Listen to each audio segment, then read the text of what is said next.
I want you to take a moment and be honest with yourself about a specific feeling.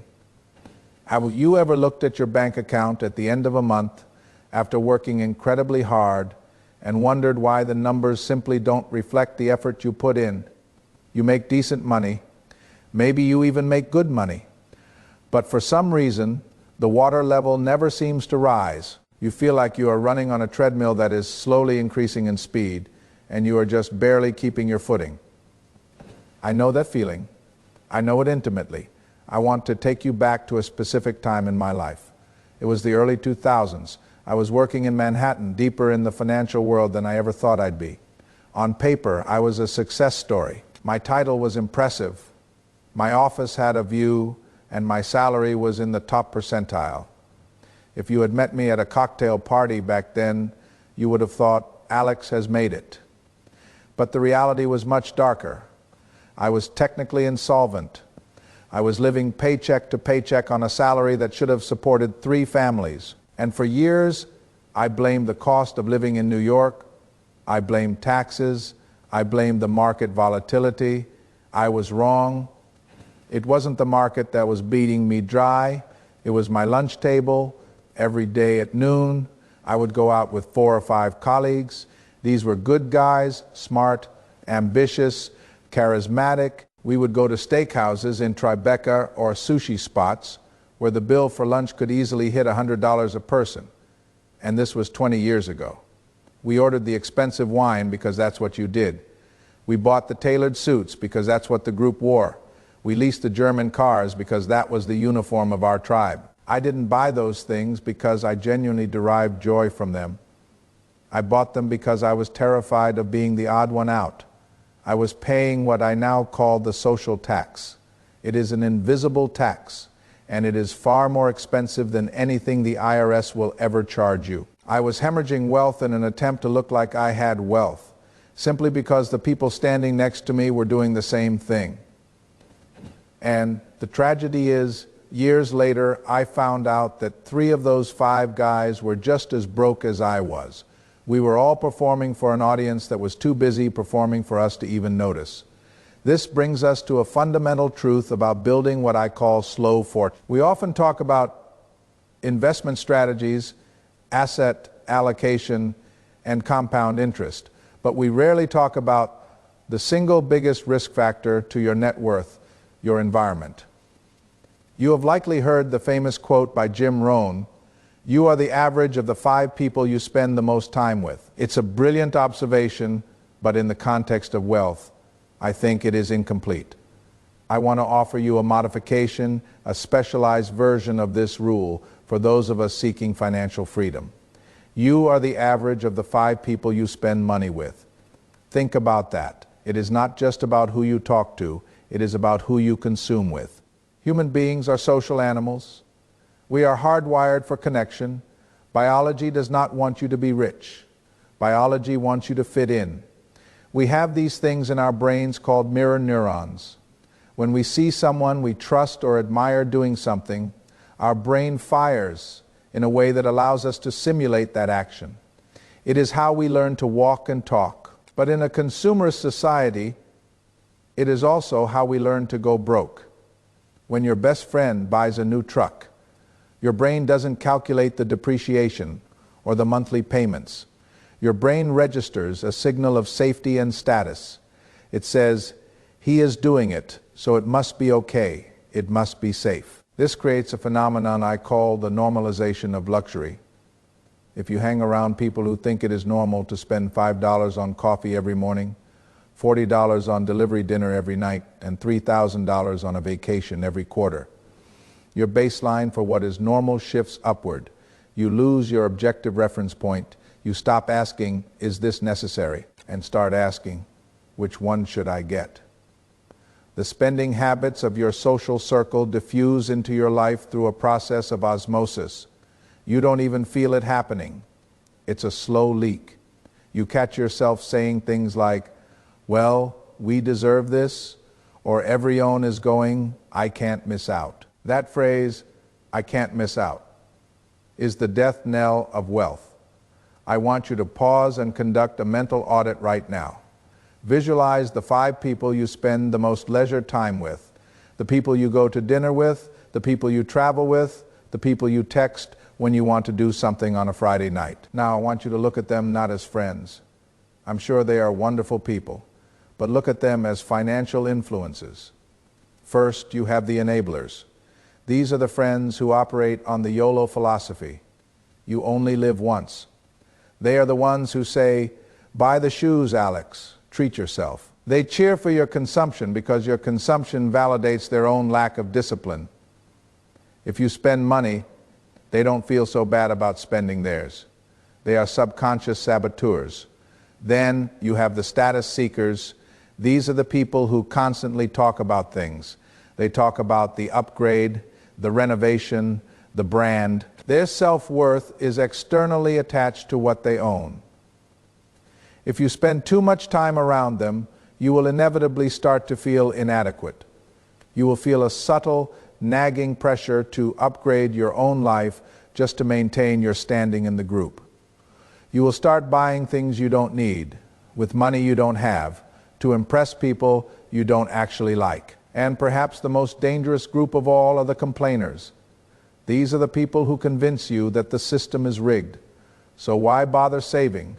They tell you that inflation will eat your cash, that the housing market is impossible, that the rich get richer and the poor get poorer. So you might as well enjoy the moment. They offer you a philosophical permission slip to give up. They invite you to be a victim with them. It is harsh to hear this.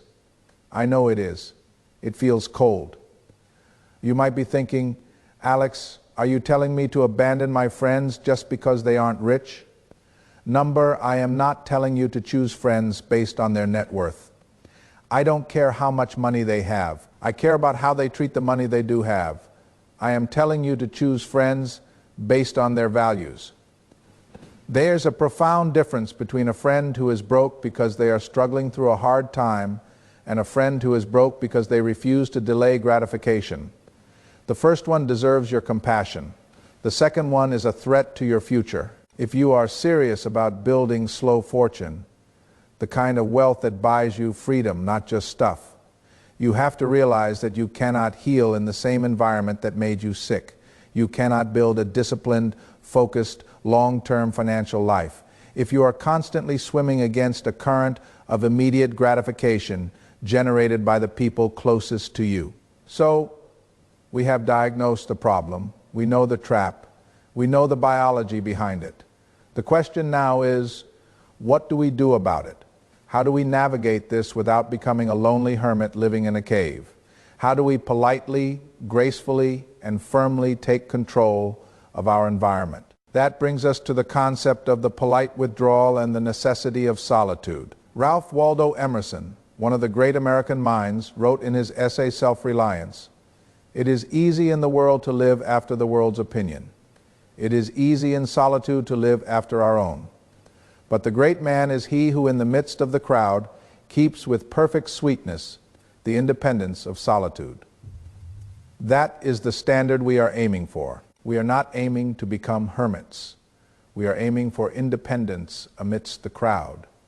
But to get there, you often need to start with a period of physical or social distance. You do not need to make a grand announcement.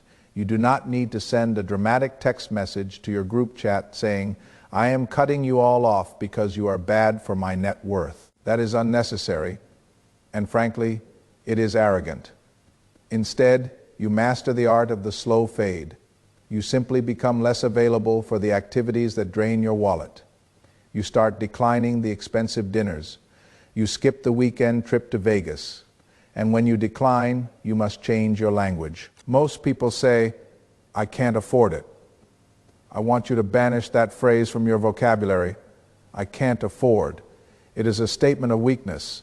It implies that you want to do it, but you are a victim of your bank account. It invites pity, or worse, it invites your friends to say, "Oh, don't worry, I'll spot you this time," which drags you right back into the debt of reciprocity. Instead, I want you to use the budget shield. You say, "That is not in my plan right now," or "I am focusing my capital on a different target this year." Notice the shift. This is a statement of power. It is a statement of priority. You are not saying you are broke, you are saying you are disciplined. You are saying that you have a plan that is more important to you than a steak dinner. When you start doing this, something interesting will happen. Some people will fall away. They will stop inviting you because you are no longer validating their lifestyle. Let them go. But others, the ones who are truly your friends, will stick around. They might even get curious. They might ask you what you are saving for. And that is how you start to change the culture of your circle. But I will not lie to you. In the beginning, this path is lonely. When you step off the treadmill of consumption, you will find yourself with a lot of empty time.